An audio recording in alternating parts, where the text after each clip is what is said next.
a accepté de venir parce qu'elle vous apprécie beaucoup en plus. C'est aussi une démarche personnelle en plus d'être ministre. Je voudrais qu'on accueille ensemble Fleur Pellerin, s'il vous plaît, qui vient de nous rejoindre.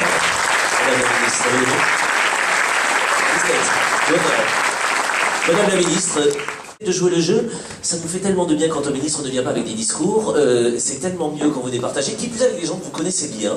Madame la ministre, quelques mots d'abord sur le plaisir que vous avez d'être là aujourd'hui. Écoutez, c'est vrai, moi je suis extrêmement émue au visionnage du film et en vous retrouvant toutes les quatre. D'abord parce que nous sommes des femmes et je trouve qu'après la journée de la femme, c'est très beau d'avoir effectivement ce plateau.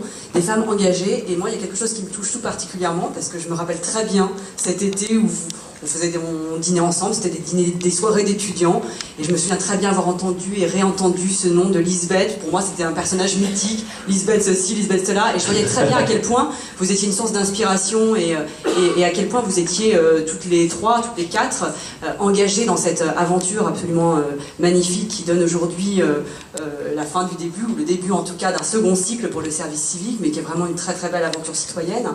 Et je trouve que votre enthousiasme ne s'est pas du tout émoussé en 20 ans. Et je trouve ça assez fantastique de voir, dans mon mari on s'est retrouvés, après j'ai été brièvement administratrice d'unicité, on s'est retrouvés, Anne-Claire était là aussi, et voilà, l'enthousiasme était, et la volonté, le volontarisme était exactement le même qu'il y a 20 ans, et je trouve ça absolument incroyable et formidable d'avoir su conserver cette énergie, cet enthousiasme et cette volonté de travailler pour le bien commun de manière désintéressée. Je trouve, voilà, je voudrais saluer cet engagement de femmes dans la cité, dans la communauté et les remercier pour tout cela. C'est le pourquoi de votre parrainage de cette jolie opération, bien sûr.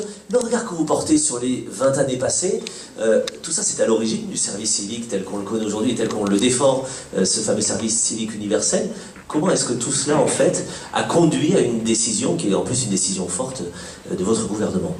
Je crois que Marie a bien résumé, c'est-à-dire qu'il y a eu toute une phase où il a fallu convaincre, y compris ceux qui étaient les plus réticents et qui croyaient avoir affaire à une secte ou en tout cas à un projet un peu farfelu, mais je crois que rapidement s'est imposée l'idée que le service civique était effectivement un excellent instrument, un levier à la fois de solidarité, ce qui ressort très bien du film, de projection dans l'avenir des jeunes, de mixité sociale, d'engagement, enfin de cette notion d'engagement qui est, je crois, la raison pour laquelle le président de la République tient autant à soutenir le projet de service civique et sa généralisation, parce que je crois qu'aujourd'hui, nous avons plus que jamais besoin, nous avions besoin il y a 20 ans, mais plus que jamais aujourd'hui, besoin d'un sens à donner, de permettre aux jeunes de se projeter dans l'avenir, de restaurer un lien, une solidarité, une fraternité entre les jeunes qui sont parfois peu en situation de se parler les uns aux autres quand ils sont issus de milieux différents. Et donc je crois que le service civique, c'est tout cela à la fois. C'est quelque chose qui est tourné à la fois vers le bien commun ou vers l'intérêt général, vers des grands défis qu'Anne-Claire a mentionné tout à l'heure, la transition énergétique, la solidarité, l'exclusion, la pauvreté, et surtout c'est quelque chose qui permet effectivement de donner du sens au vivre ensemble, au fait que nous soyons tous citoyens d'une république à laquelle nous souhaitons donner un sens renouvelé. Donc je crois que c'est la raison pour laquelle les pouvoirs publics ont peut-être été un petit peu lents à la détente, mais aujourd'hui sont convaincus, absolument convaincus, maintenant qu'il n'y a plus en plus le service national ou des occasions plus universelles de se rencontrer, de se parler, quelles que soient les origines géographiques ou sociales.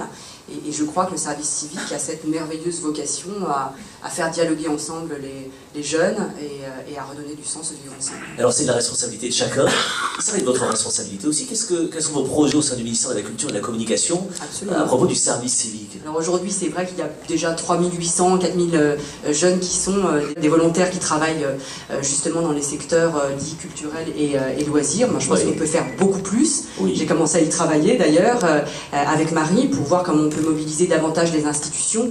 Je pense qu'il y a vraiment beaucoup de potentiel parce que cette notion de citoyenneté, elle est au cœur aussi du projet du ministère de la Culture. C'est-à-dire que moi, ma préoccupation de ministre de la Culture, et c'est la même depuis que ce ministère existe, c'est de permettre l'accès du plus grand nombre aux œuvres majeures du patrimoine culturel de l'humanité, et donc c'est de faire en sorte qu'on puisse aussi aller à la rencontre des publics qui en sont les plus éloignés. Et moi je crois beaucoup aux vertus du service civique pour accompagner justement des missions de médiation culturelle. Je vois déjà quelques exemples, donc on a commencé à discuter sur des chantiers archéologiques. Vous avez vu que récemment il y a eu de très très belles découvertes. Il y a déjà des jeunes en service civique qui accompagnent des chantiers archéologiques. Je crois que c'est vraiment une très belle mission, à la fois d'intérêt général, mais aussi potentiellement d'insertion professionnelle. Il y a de très belles choses à faire probablement dans la réflexion que je mène actuellement sur le réseau des bibliothèques et des médiathèques, et notamment la façon dont je souhaite mettre ce réseau, qui est composé de 17 000 sites, c'est plus que des bureaux de poste, donc c'est un réseau d'ampleur, les mettre au service de la lutte contre l'illettrisme, de l'accès aussi des populations qui en sont éloignées à la lecture publique, mais aussi à la lecture, à la littérature. Et là, je crois qu'on peut avoir de très très beaux projets de service civique pour accompagner justement ces publics-là vers ces médiathèques ou ces bibliothèques. Et puis probablement aussi dans ce que j'essaie de développer autour d'écoles et cinéma, donc tout ce qui est médiation, rapport à l'image, donc décryptage des images, médias de proximité, utiliser le cinéma justement pour créer du débat civique, citoyen, autour des grandes problématiques sociétales d'aujourd'hui. Là aussi, je crois qu'il y a des choses à imaginer pour du service civique. Il y a un défi à relever terrible, on va terminer là-dessus. Pour que ce service civique devienne universel, c'est vraiment votre ambition aux autres. Quelle est la place d'unicité, d'après vous, pour relever ce challenge? J'imagine qu'ils ont une place très importante. Je ne suis pas très objective parce que j'ai évidemment une affection toute particulière pour Unicité. Voilà, donc, mais je crois vraiment que le rôle qu'a joué Unicité dans la formalisation de la loi, dans la conception même du service civique qui s'est développé en France, même si c'est bien sûr pas la seule association, va donner à Unicité un rôle absolument majeur pour permettre au service civique de conserver son esprit et sa philosophie. Parce que moi, ce qui me paraît très important, et l'écueil à éviter au moment de la généralisation du service civique, c'est bien de garder en tête que toutes ces missions de service civique doivent conserver une place très importante à la question de la mixité sociale. Moi, je crois beaucoup au fait que les équipes de jeunes doivent mixer des profils différents en termes de niveau de diplôme, en termes d'origine socio-économique. Donc ça me paraît être vraiment crucial parce que c'est cette rencontre qui est importante. Et puis que, Marie l'a dit tout à l'heure, mais qu'on n'utilise pas le service civique pour voir des emplois qui pourraient être pourvus par des salariés. Donc il faut garder cette dimension d'innovation et faire en sorte que les missions de service civique ne soient pas des missions qui pourraient être confiées à des salariés des entreprises, des collectivités ou des associations. Donc ça, il faudrait y être vraiment très très vigilant, et c'est le défi en tout cas que je fixerai à mon ministère pour qu'il soit exemplaire en la matière. Et nous vous attendons bien sûr aussi là-dessus. Madame la ministre, merci beaucoup. Je voudrais qu'on remercie ensemble ces 5 super women. Merci infiniment, mesdames. Merci beaucoup, vous applaudissez les 4 créatrices, Madame la ministre Fleur Pellerin.